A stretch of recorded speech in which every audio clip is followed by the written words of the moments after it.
Hi friends, welcome back to my channel learning stream. ഞാൻ ഇന്നിവിടെ ബി.കോം first സെമ്മിലെ സ്റ്റുഡൻസിന് Hindi subject start ചെയ്യാണ്. അപ്പോൾ ഹിന്ദി സബ്ജക്റ്റിലെ ഫസ്റ്റ് ചാപ്റ്റർ ആയിട്ടുള്ള ഗംഗാ മയ്യ എന്ന് പറയുന്ന നിബന്ധ നമുക്കിന്ന് സ്റ്റാർട്ട് ചെയ്യാം. അപ്പോൾ ഗംഗാ മയ്യ എന്ന് പറയുന്ന നിബന്ധ എഴുതിയത് കാക്ക കാലേൽക്കറാണ്. അപ്പോൾ ഏതൊരു എസ്സേ നമുക്ക് ഏതൊരു ചാപ്റ്ററിൽ നിന്ന് വന്നാലും നമ്മൾ ആദ്യം അതെഴുതിയ വ്യക്തിനെ കുറിച്ചിട്ട് ഒരു പാരഗ്രാഫ് എഴുതണം. അതിനുശേഷമാണ് നമ്മൾ ആ പാഠസംഗ്രഹത്തിനെ കുറിച്ചിട്ട്, അതായത് പാഠത്തിൻ്റെ സാരത്തെ കുറിച്ചിട്ട് എഴുതാൻ പാടുള്ളൂ. അപ്പോൾ നമുക്ക് കാക്ക കാലേൽക്കറിനെ കുറിച്ച് നോക്കാം. കാക്ക കാലേൽക്കർ का जन्म 1 दिसंबर 1885 को महाराष्ट्र के सतारा में हुआ था. അതായത് 1885 ഡിസംബർ 1 മഹാരാഷ്ട്രയിലെ സത്താര എന്ന് പറയുന്ന സ്ഥലത്താണ് കാക്ക കാലേൽക്കറിൻ്റെ ജനനം. ഉൻകാ പരിവാർ मूल रूप से कर्नाटक के करवार जिले का रहने वाला था और उनकी മാതൃഭാഷ കൊങ്കണി थी. അദ്ദേഹത്തിൻ്റെ കുടുംബമൊക്കെ കർണാടകയിലായിരുന്നതുകൊണ്ട് അദ്ദേഹത്തിൻ്റെ മാതൃഭാഷ കൊങ്കണി ഭാഷയായിരുന്നു. ലേക്കിൻ സാലോം സെ ഗുജറാത്ത് में बस जाने के कारण गुजराती भाषा पर उनका बहुत अच्छा अधिकार था और वे गुजराती के प्रख्यात लेखक समझे जाते थे. അതായത് അദ്ദേഹം കുറേ നാൾ ഗുജറാത്തിലൊക്കെ താമസിച്ചിരുന്നത് കൊണ്ട് ഗുജറാത്തി ഭാഷ അദ്ദേഹത്തിന് നല്ല വശമുണ്ടായിരുന്നു. അദ്ദേഹം പ്രശസ്ത ഗുജറാത്തി എഴുത്തുകാരൻ എന്ന നിലയിൽ അറിയപ്പെട്ടിട്ടുണ്ട്. ദർശൻ ശാസ്ത്രമേം ഉപാധി പ്രാപ്ത് കർവേ नियम विद्यार्थी बने, लेकिन इस बीच वे बड़ौदा को गंगा विद्यालय में अध्यापक हुए. അതായത് അദ്ദേഹം എന്തിലൊക്കെ ബിരുദാനന്തര ബിരുദം നേടിയിട്ടുണ്ട്. ഫിലോസഫിയിലൊക്കെ ബിരുദാനന്തര ബിരുദം നേടി LLBക്ക് ചേർന്നെങ്കിലും മറാഠി പത്രമായിട്ടുള്ള രാഷ്ട്രമാതയാണ് മറാഠി പത്രം. അതൊന്ന് നോട്ട് ചെയ്ത് വയ്ക്കുക, വൺ വേർഡ് വരാം. മറാഠി പത്രമായിട്ടുള്ള രാഷ്ട്രമാതയുടെ ലേഖകനായി പിന്നീട്. അത് കഴിഞ്ഞിട്ട് അദ്ദേഹം അതൊക്കെ ഉപേക്ഷിച്ചിട്ട് ബറോഡയിലെ ഗംഗാനാഥ് എന്ന് പറയുന്ന വിദ്യാലയത്തിൽ അധ്യാപകനായിട്ട് ജോലി ചെയ്തു. ഈ ഭാരതീയ ദർശൻ को अपने यात्रा विवरणों में തദ്ധാത്മക് രൂപ സെ ഉനോനെ സ്വീകാര. അദ്ദേഹത്തിൻ്റെ എല്ലാ രചനകളിലും ഇന്ത്യൻ തത്വചിന്തകളെ കുറിച്ചൊക്കെയായിരുന്നു വിവരിച്ചിരുന്നത്. രാജ്യസദാ സാമാജിക് ശിക്ഷാവിദ്, ഗാന്ധിയൻ ആദർശവാദി, സമാജ് സുധാരക്, स्वतंत्रता सेनानी, अध्यापक आदि बनवे പത്മവിഭൂഷൺ ഉപാധി സെ സമ്മാനിത് ബി ഹുയേ थे. അതായത് സാമൂഹിക പരിഷ്കർത്താവ്, ഗാന്ധിയൻ ആദർശവാദി, സ്വാതന്ത്ര്യ സമര സേനാനി, അധ്യാപകൻ എന്നീ നിലകളിലൊക്കെ അദ്ദേഹത്തിന് പത്മവിഭൂഷണും കുറേയധികം കിരീടങ്ങളൊക്കെ ലഭിച്ചിട്ടുണ്ട്. ഹിമാലയനോ, പ്രവാസ്, ലോക്മാത, അവർനാവർ ഇതൊക്കെയായിരുന്നു അദ്ദേഹത്തിൻ്റെ പ്രമുഖ രചനകൾ. ഇനി നമുക്ക് നിബന്ധിലേക്ക് കടക്കാം. ഗംഗാമയ്യ. ഗംഗാമയ്യ എന്ന് പറയുന്നത് ഒരു നിബന്ധമാണ്. അതിൽ ഗംഗാ നദീനെ കുറിച്ചിട്ട്, ഗംഗാ നദിയുടെ പല രൂപങ്ങൾ, ഭാവങ്ങൾ, അതൊക്കെ കവി ഗംഗാ നദീനെ വളരെ മനോഹരമായിട്ട് കവി ഇതിൽ വർണ്ണിച്ചിട്ടുണ്ട്. നമുക്ക് ആ ചാപ്റ്റർ ഒന്ന് നോക്കാം. गंगा कुछ भी न करती, सिर्फ देवव्रत भीष्म को ही जन्म देती, तो भी आर्य जाति की मादा के तौर पर वह आज प्रख्यात होती. पितामह भीष्म की टेक, भीष्म की निःस्पृहता, भीष्म की ब्रह्मचर्य और भीष्म का तत्वज्ञान हमेशा के लिए आर्य जाति का आधार पात देव बन चुका है. हम गंगा को आर्य संस्कृति के ऐसे आधार स्तंभ महापुरुष की माता के रूप में पहचानते हैं. അതായത് എന്തെങ്കിലും പറയുന്നതെന്നുണ്ടെങ്കിൽ ഗംഗാ നദി ഒന്നും ചെയ്യണില്ല. ദേവവ്രതനായിരുന്ന ഭീഷ്മർക്ക് ജന്മം അരുളിയവളാണ് ആര്? ഗംഗാദേവി. പ്രദീപ രാജാവ് എന്ന് പറഞ്ഞിട്ട് ഒരു രാജാവുണ്ടായിരുന്നു. ആ രാജാവിൻ്റെ വലത് തുടയിലിരുന്നു കൊണ്ട് പുത്രവധു ആകുമെന്ന് പറഞ്ഞതനുസരിച്ചിട്ട് ശാന്തനുവിൻ്റെ ഭാര്യയാകാൻ വേണ്ടിയിട്ട് ദേവവ്രതൻ പ്രതിജ്ഞ ചെയ്തത് വഴി അദ്ദേഹത്തിന് ആരാവേണ്ടി വന്നു? ഭീഷ്മരാകേണ്ടി വന്നു. അങ്ങനെ ഈ ഭീഷ്മരായതിനു ശേഷം ആര്യജാതിക്കൊക്കെ ഈ ഭീഷ്മരുടെ പ്രതിജ്ഞകളും തത്വജ്ഞാനങ്ങളും ആചരണമൊക്കെ വളരെയധികം മാതൃകയായിട്ട് തോന്നി. അങ്ങനെയുള്ളൊരു ഇതിഹാസ പുരുഷനായിരുന്നു ഈ ഭീഷ്മർ. അങ്ങനെയുള്ള ഇതിഹാസ പുരുഷൻ എന്ന ആ ഭീഷ്മരുടെ അമ്മ എന്ന നിലയ്ക്ക് നമ്മൾ ഗംഗാദേവിയെ വളരെയധികം ബഹുമാനിക്കപ്പെടണം എന്നാണ് ഇവിടെ കാക്ക കാലേൽക്കർ പറയുന്നത്. नदी को यदि कोई उपमा शोभा देती है तो वह मादा की ही। नदी के किनारे पर रहने से अकाल का डर तो रहना ही नहीं। मेघराजा जब गोदा देते हैं तब नदी मादा ही हमारी फसल पकाती है। നദി കാ കിനാര യാനി ശുദ്ധ ഓർ ശീതൾ ഹവ. അതായത് നമ്മുടെ എന്താ പറയുന്നതെന്നുണ്ടെങ്കിൽ ഭാരതത്തിൻ്റെ ചരിത്രങ്ങളും എല്ലാ ഇതിഹാസങ്ങളൊക്കെ ഈ ഗംഗാ നദീനെ ചുറ്റിപ്പറ്റിയിട്ടാണ് ഇരിക്കുന്നത്.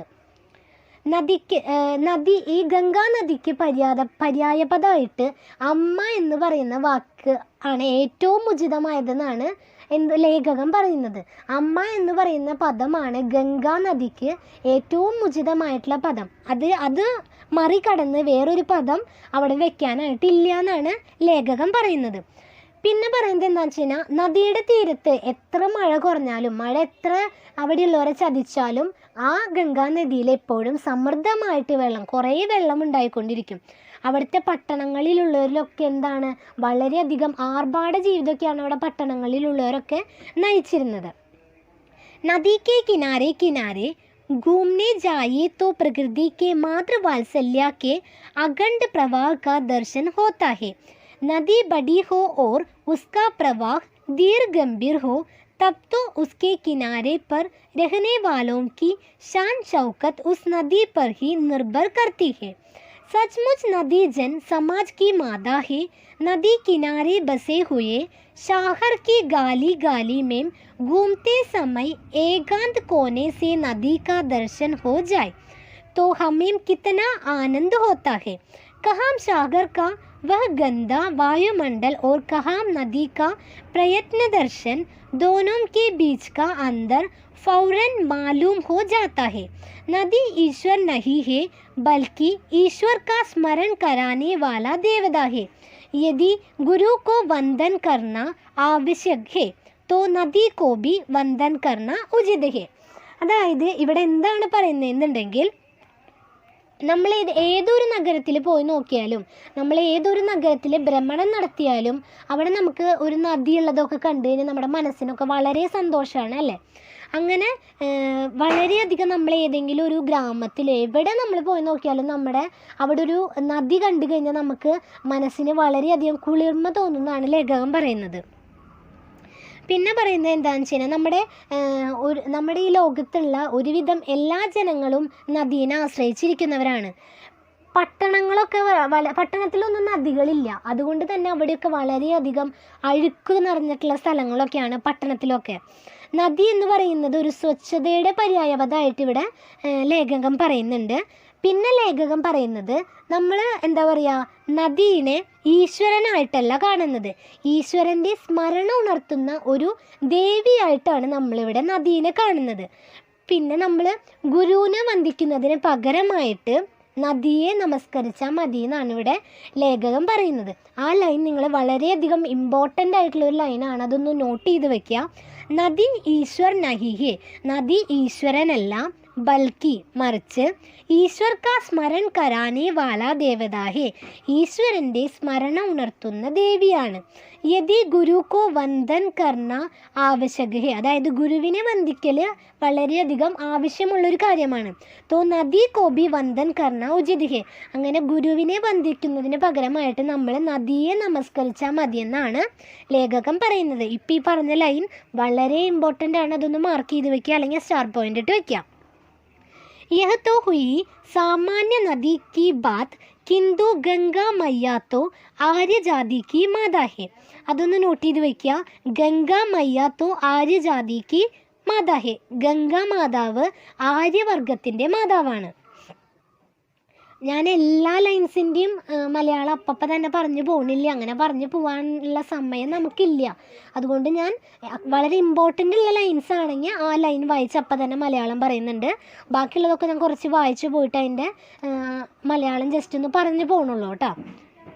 आर्या के बड़े बड़े साम्राज्य इसी नदी के तट पर स्थापित हुए हैं. कुरु पांचाल देश का अंग बंगादी देशों के साथ गंगा ने ही संयोग किया है. आज भी हिंदुस्तान की आबादी गंगा के तट पर सबसे अधिक है. അപ്പോൾ ഇപ്പം ഞാൻ പറയുന്ന ലൈൻസ് വളരെയധികം ഇമ്പോർട്ടൻ്റ് ആണ്, അതൊന്ന് നോട്ട് ചെയ്ത് വെക്കാം. കിന്തു ഗംഗാ മയ്യാത്തോ ആര്യജാതി കി മാതാ ഹെ. അതായത് ഗംഗാ നദി എന്ന് പറയുന്നത് ആര്യവർഗത്തിൻ്റെ മാതാവാണ്. ആര്യ കെ ബഡേ ബഡേ സാമ്രാജ് ഇസി നദി കെ തട്ട് പർ സ്ഥാപിത് ഹുയേ ഹെ. അങ്ങനെ ആര്യം വർഗത്തിൻ്റെ മാതാവാന്ന് പറയാൻ കാരണം ആര്യ സാമ്രാജ്യങ്ങൾ, വളരെ വലിയ കുറേ ആര്യ സാമ്രാജ്യങ്ങളുണ്ട്, അതൊക്കെ ഈ ഗംഗാ നദിയുടെ തീരത്താണ് സ്ഥാപിച്ചിരിക്കുന്നത്. കുരു പാഞ്ചാൽ ദേശ് കാ അംഗബംഗാദി ദേശോം കെ സാത്ത് ഗംഗാ ने ही സംയോഗ കിയാ ഹെ. അതായത് ഏതൊക്കെയാണെന്നറിയോ? കുരു രാജ്യങ്ങൾ, പാഞ്ചാലങ്ങൾ, അംഗദേശങ്ങൾ, ഇതൊക്കെയാണ് ആര്യ സാമ്രാജ്യങ്ങൾ. ഈ ആര്യ സാമ്രാജ്യങ്ങളൊക്കെ ഗംഗാ നദിയുടെ തീരത്താണ് സ്ഥാപിച്ചിരിക്കുന്നത്. പിന്നെ ലേഖകൻ പറയണത് എന്താണെന്ന് വെച്ച് കഴിഞ്ഞാൽ, ആജ് ബി ഹിന്ദുസ്ഥാൻ കി ആബാദി ഗംഗാ കെ തട്ട് പർ സബ്സെ അധിക് ഹെ. അതായത് ഇപ്പോഴും നമ്മുടെ ഇന്ത്യയിലെ കുറേ അധികം ജനങ്ങൾ ഈ ഗംഗാ നദിയുടെ തീരത്ത് താമസിക്കുന്നുണ്ട്. അപ്പോൾ ഇപ്പോൾ പറഞ്ഞ ഈ ലൈൻസ് വളരെയധികം ഇമ്പോർട്ടൻ്റ് ആണ്, അതൊന്ന് നോട്ട് ചെയ്ത് വെക്കുക. ഗംഗാ മാതാവ് എന്ന് പറയുന്നത് ആര്യജാതിയുടെ മാതാവാണ്. അങ്ങനെ പറയാൻ കാരണം ആര്യവർഗത്തിൻ്റെ കുറേ സാമ്രാജ്യങ്ങളും ഗംഗാ നദിയുടെ തീരത്ത് സ്ഥാപിച്ചിട്ടുണ്ട്. പിന്നെ കുറേ അധികം ജനങ്ങൾ ഇപ്പോഴും ഗംഗാ നദിയുടെ തീരത്ത് താമസിക്കുന്നുണ്ട്. जब हम गंगा का दर्शन करते हैं तब हमारे ध्यान में तो फसल से लहलहाते सिर्फ देख ही नहीं आते, न सिर्फ माल से लदे जहाज ही आते हैं, किंतु वाल्मीकि का काव्य, बुद्ध महावीर के विहार, अशोक, समुद्रगुप्त या हर्ष जैसे सम्राटों के पराक्रम और तुलसीदास या कबीर जैसे संत जन के भजन, इन सब का एक साथ स्मरण हो आता है.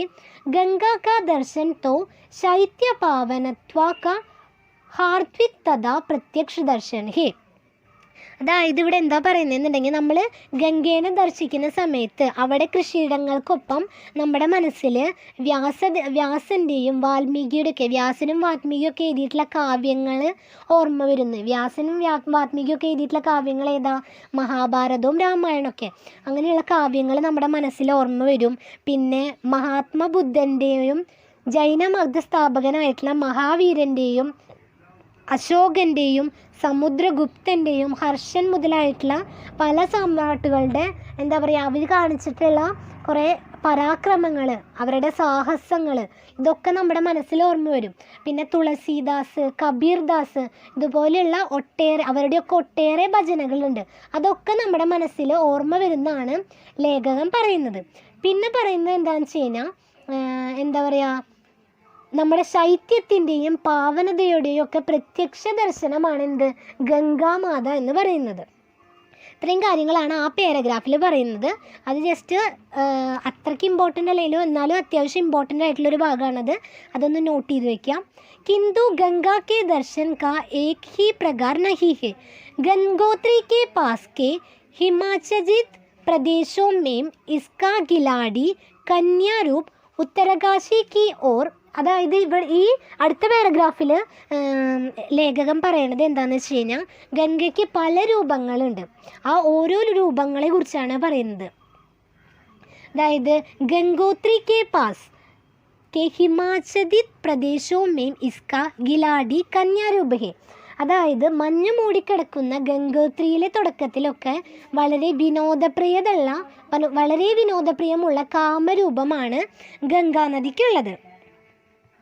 देवप्रयाग के उत्तरकाशी की ओर शीर देवदार के काव्यामय प्रदेश में मुग्धारूप है.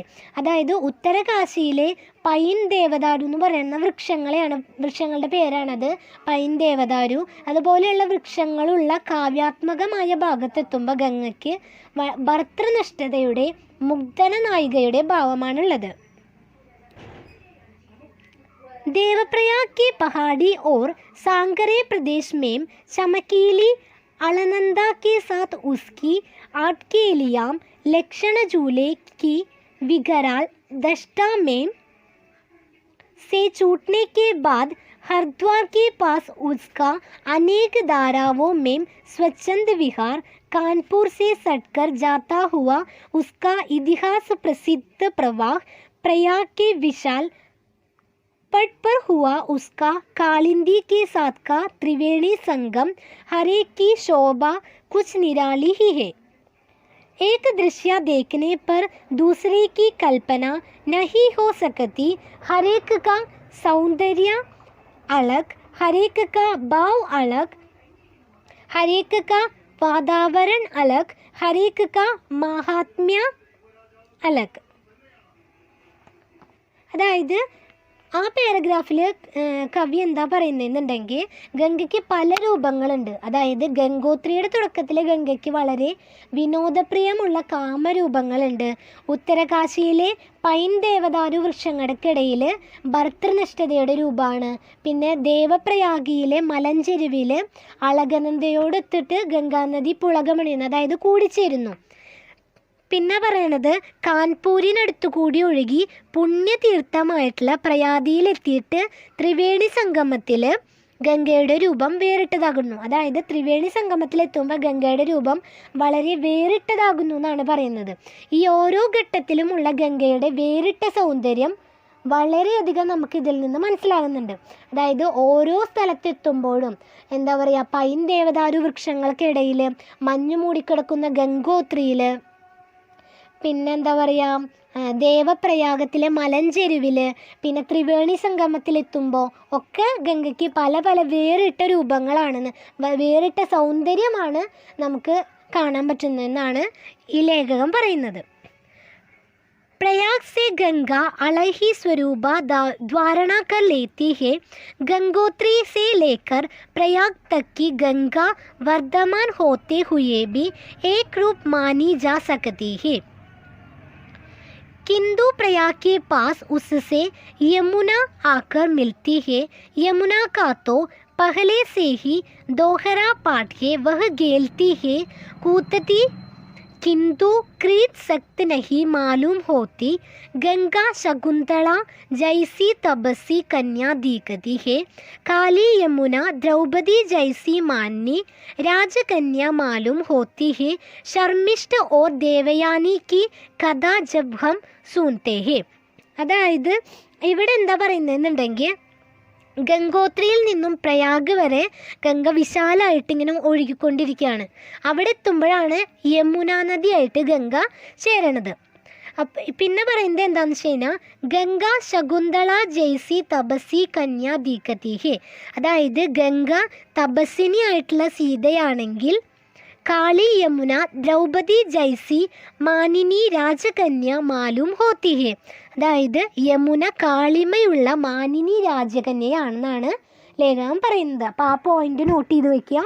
കാളി ഗംഗ ശകുന്തള ജൈസി തപസ്സി കന്യ ദീകതി ഹേ. കാളി യമുന ദ്രൗപദി ജൈസി മാനിനി രാജകന്യ മാലൂം ഹോത്തി ഹേ. അതായത് തപസ്സിനിയായിട്ടുള്ള സീതയാണ് ഗംഗ എന്നുണ്ടെങ്കിൽ യമുന കാളിമയുള്ള മാനിനി രാജകന്യാണ്. ശർമിഷ്ഠ ഓർ ദേവയാനി കി കഥ ജബ് ഹം സുൻത്തെ ഹെ.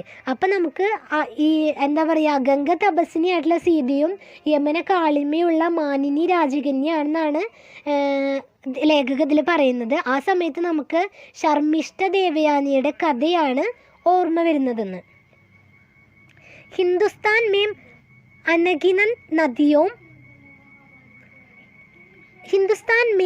अनगिनत नदियाँ हैं, इसलिए संगमों का भी कोई पार नहीं है. इन सभी संगमों में हमारे पूर्वजों ने गंगा यमुना का यह संगम सबसे अधिक पसंद किया है और इसलिए उसका प्रयागराज जैसा गौरवपूर्ण नाम रखा गया. അതായത് നമ്മുടെ ഭാരതത്തിലെ കുറേ നദികൾ തമ്മിൽ സംഗമിക്കുന്നുണ്ട്. അതിൽ ഗംഗ യമുന സംഗമമാണ് വളരെയധികം ഏറ്റവും പാവനമായിട്ടുള്ള സംഗമമായിട്ട് കാണുന്നതെന്ന് ലേഖകൻ പറയുന്നു. ഈ ഗംഗ യമുന സംഗമത്തിന് നമ്മൾ പ്രയാഗ്രാജ് എന്നാണ് പറയുന്നത്. അതൊന്ന് നോട്ട് ചെയ്ത് വെക്കുക. ഇപ്പോൾ പറഞ്ഞ ഈ 2-3 ലൈൻസ് ഒന്ന് നോട്ട് ചെയ്ത് വെക്കുക. നമ്മുടെ ഭാരതത്തിലെ കുറേയധികം നദികൾ സംഗമിക്കുന്നുണ്ട്. അതിൽ ഏറ്റവും ഇമ്പോർട്ടൻ്റ്, അതായത് ഏറ്റവും പാവനമായിട്ട് സംഗമം എന്ന് പറയുന്നത് ഗംഗ യമുന തമ്മിലുള്ള സംഗമമാണ്. അതിന് നമ്മൾ പ്രയാഗ്രാജ് എന്നാണ് പറയുന്നത്. हिंदुस्तान में मुसलमानों के आने के बाद जिस प्रकार हिंदुस्तान के इतिहास का रूप बदला, उसी प्रकार दिल्ली, आगरा और मथुरा वृंदावन के समीप से आते हुए यमुना के प्रवाह के कारण गंगा का स्वरूप भी प्रयाग के बाद बिल्कुल बदल गया है. അതായത് ഇവിടെ എന്താ പറയുന്നതെന്നുണ്ടെങ്കിൽ നമ്മുടെ ഹിന്ദുസ്ഥാൻ, അതായത് നമ്മുടെ ഇന്ത്യയിലൊക്കെ ഇന്ത്യ ചരിത്രത്തെ മാറ്റിമറിച്ചിട്ടുള്ളത് മുസ്ലിം രാജ്യഭരണമാണ്. അതേപോലെ തന്നെ അതായത് ഇന്ത്യനെ മാറ്റിമറിച്ച മുസ്ലിം രാജ്യഭരണം പോലെ തന്നെ ഡൽഹി, ആഗ്ര, മഥുര, വൃന്ദാവൻ ഇതിൽ കൂടിയൊക്കെ ഒഴുകി വരുന്ന യമുനയോട് കൂടിയിട്ട് ഗംഗ ചേരുമ്പോൾ ഗംഗയുടെ രൂപം വളരെയധികം വ്യത്യസ്ത രൂപമായിട്ട് മാറുന്നു എന്നാണ് കവിയോടെ പറയുന്നത്. प्रयाग के बाद गंगा कुलवधु की तरह गंभीर और सौभाग्यवती दिखती है. അതായത് എന്താ പറയുന്നതെന്നുണ്ടെങ്കിൽ പ്രയാഗ് കഴിഞ്ഞിട്ട് പിന്നെ ഗംഗ എത്തുമ്പോൾ ഗംഗയ്ക്ക് ഒരു വീട്ടമ്മയുടെ, അതായത് കുലവധു എന്ന് പറഞ്ഞാൽ എന്താ, വീട്ടമ്മയായിട്ട് ഗംഗ ഇവിടെ മാറുകയാണെന്നാണ് കവി പറയുന്നത്. ഇസ്കെ ബാദ് ഉസ്മേ ബഡി ബഡി നദിയോं मिलती जाती है. यमुना का जल मथुरा वृंदावन से श्री कृष्ण के संस्मरण ആഭരണ करता है. അതായത് പല നദികളും അങ്ങോട്ട് ഗംഗയോട് ഒഴുകിച്ചേരുന്നുണ്ട്. അപ്പോൾ ഓരോ നദിയുടെയും പ്രത്യേകതകളാണ് ഇതിൻ്റെ അടുത്ത് പറയണത്. യമുന കാ ജൽ മഥുര വൃന്ദാവൻ സേ ശ്രീകൃഷ്ണ കെ സംസ്മരൺ അഭർണ കർത്താഹെ. അതായത് യമുന നദി ശ്രീകൃഷ്ണൻ്റെ രംഗഭൂമിയെയാണ് ഓർമ്മിപ്പിക്കുന്നത്. അതൊന്ന് നോട്ട് ചെയ്ത് വെക്കുക. യമുന നദി ശ്രീകൃഷ്ണൻ്റെ രംഗഭൂമിയെ ഓർമ്മിപ്പിക്കുന്നു. ജബ്കി അയോധ്യ ഹോക്കർ ആനെ വാലി सरयू आदर्श राजा रामचंद्र के प्रतापी किंतु करुणा जीवन की स्मृतियां लाती है. അതായത് എന്താ പറയുക, അയോധ്യ വഴി വരുന്ന സരയൂ നദി നമ്മുടെ ശ്രീരാമചന്ദ്രനെയാണ് ഓർമ്മിപ്പിക്കുന്നത്. അപ്പോൾ യമുന നദി ശ്രീകൃഷ്ണദേവനെ ഓർമ്മിപ്പിക്കുന്നു, സരയൂ നദി ശ്രീരാമചന്ദ്രദേവനെ ഓർമ്മിപ്പിക്കുന്നു. दक्षिण की ओर से आने वाली चंबल नदी रतिदेव के यज्ञयाग की बातें करती है, जबकि महान कोलाहल करता हुआ सोनाभद्र गजग्राह के दारुण दंत युद्ध की जांगी कराता है. അതായത് എന്താ പറയുന്നതെന്നുണ്ടെങ്കിൽ സോണഭദ്ര നദി ഗജഗ്രാഹിൻ്റെ രക്തപങ്കിലമായ യുദ്ധത്തിൽ സ്മരണ ജനിപ്പിക്കുന്നു. അതായത് സോണഭദ്ര നദി ഗജഗ്രാഹ് എന്ന് പറഞ്ഞിട്ട് ഒരാളുണ്ടായിരുന്നു. അദ്ദേഹത്തിൻ്റെ രക്തപങ്കിലമായിട്ടുള്ള ഒരു യുദ്ധത്തിനെയാണ് ഈ സോണഭദ്ര നദി ഓർമ്മിപ്പിക്കുന്നത്. പിന്നെ ഓർമ്മിപ്പിക്കുന്നത് ചമ്പൽ നദി ഏറ്റവും ദയാലുവായിട്ടുള്ള ഒരു ദേവനായിരുന്നു രന്തിദേവൻ. ആ രന്തിദേവനെയാണ് ഈ ചമ്പൽ നദി ഓർമ്മിപ്പിക്കുന്നത്. അപ്പോൾ യമുന നദി ശ്രീകൃഷ്ണദേവനെ ഓർമ്മിപ്പിക്കുന്നു, പിന്നെ സരയൂ നദി ശ്രീരാമചന്ദ്രദേവനെ ഓർമ്മിപ്പിക്കുന്നു എന്ന് പറയുന്നു. ചമ്പൽ നദി രതിദേവനെ ഓർമ്മിപ്പിക്കുന്നു. പിന്നെ സോണഭദ്ര നദി ഗജരാഹിൻ്റെ യുദ്ധത്തെ ഓർമ്മിപ്പിക്കുന്നു എന്നാണ് പറയുന്നത്. इस प्रकार के गोआलोंद के पास जब गंगा और ब्रह्मपुत्र का विशाल जल आकर मिलता है, तब मन में संदेह पैदा होता है कि सागर और क्या होता होगा. അതായത് ഇവിടെ എന്താ പറയുന്നതെന്നുണ്ടെങ്കിൽ ബംഗാളിലെ ഗോളന്തത്തിൽ വെച്ചിട്ട് കൈവഴികളായിട്ട് പിരിഞ്ഞ് ഗംഗയും ബ്രഹ്മപുത്രയും ഒക്കെ സമുദ്രം തന്നെയായിട്ട് മാറുകയാണ്. പിന്നെ അതായത് വിജയം കൈവരിച്ചു കഴിഞ്ഞിട്ട് ചുറ്റി നടക്കുന്ന സേനയെ പോലെയാണ് ഈ ഗംഗയും ബ്രഹ്മപുത്രയൊക്കെ സമുദ്രം തന്നെയായിട്ട് മാറുന്നത്. ഇവിടെ ബ്രഹ്മപുത്രനെ ആദ്യം പത്മ എന്ന് പറയുന്നുണ്ട്, പിന്നെ മേഘന എന്നൊക്കെ വിളിക്കുന്നുണ്ട്.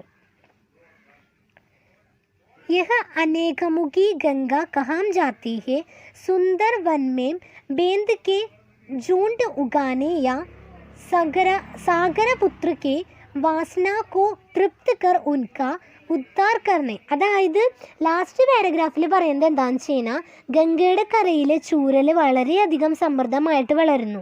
അതൊരു ഇതാണ്, ചെടി പോലെയാണ്. അത് വളരെയധികം സമൃദ്ധമായിട്ട് വളരുന്നുണ്ട്. കപിലശാപം കൊണ്ട് നയിച്ചിട്ടുള്ള കുറേ അഹംഭാവികളായിട്ടുള്ള സാഗരപുത്രന്മാർക്ക് ശാപമോക്ഷം കൊടുക്കാൻ വേണ്ടിയിട്ടാണ് ഗംഗ ഒഴുകുന്നതെന്നൊക്കെ നമുക്ക് തോന്നിക്കുന്നു. ഓക്കെ, പിന്നെ പറയുന്നത് എന്താണെന്ന് വെച്ച് കഴിഞ്ഞാൽ എന്താ പറയുക, മുമ്പത്തെ കാലത്ത് ആ പരിസ്ഥിതി ഒന്നല്ല ഇപ്പം നമ്മുടെ ഭാരതത്തിലുള്ളത്. ഇപ്പം നിറച്ച് ഫാക്ടറികളും അങ്ങനെയുള്ള വളരെയധികം മലിനമായിക്കൊണ്ടിരിക്കുകയാണ് നമ്മുടെ പരിസ്ഥിതി. പിന്നെ കുറേ എന്താ പറയുക, നമ്മുടെ ഇന്ത്യയിൽ കുറേ വസ്തുക്കൾ നമ്മൾ കപ്പലിൽ കയറ്റിയിട്ട്, കരകൗശല വസ്തുക്കളൊക്കെ കപ്പലിൽ കയറ്റിയിട്ട് വിദേശത്തേക്ക് യാത്ര അയക്കുന്നു. പക്ഷെ അവിടെ നിന്ന് കുറേ പാഴ് വസ്തുക്കളാണ് നമ്മുടെ ഇന്ത്യയിലെ വിപണിയിൽ വന്ന് നിറയണത്. ഇന്നും ഗംഗ നമ്മെ സമൃദ്ധിയിലേക്ക് മാത്രമാണ്, ഗംഗാനദി നമ്മളെപ്പോഴും സമൃദ്ധിയിലേക്ക് മാത്രമാണ് ഇന്നും നയിച്ചു കൊണ്ടിരിക്കുന്നത്. പക്ഷെ നമുക്ക് ഇപ്പോഴും ഗംഗാനദിയെ സംരക്ഷിക്കാൻ പറ്റണില്ല. അത്രയ്ക്കും എന്താ പറയുക, ഈ ദുർഭാഗ്യമാണ് നമ്മൾ, ഇതുപോലൊരു ദുർഭാഗ്യമാണ് ഗംഗാ നദിക്ക് ഉണ്ടാവുന്നതെന്നാണ് ആര് പറയുന്നത്?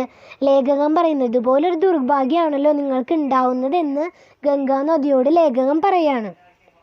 അപ്പോൾ ഗംഗാ നദീനെ കുറിച്ചിട്ട് എന്താ പറയുക, വളരെ മനോഹരമായിട്ട് കവി ഇതിൽ വർണ്ണിച്ചിരിക്കുകയാണ്. പിന്നെ മുമ്പത്തെ കാലത്തെ പോലെ ഒന്നുമല്ല, നമ്മളെ ഭാരതത്തിൽ കുറേയധികം മാറ്റങ്ങൾ വന്നു.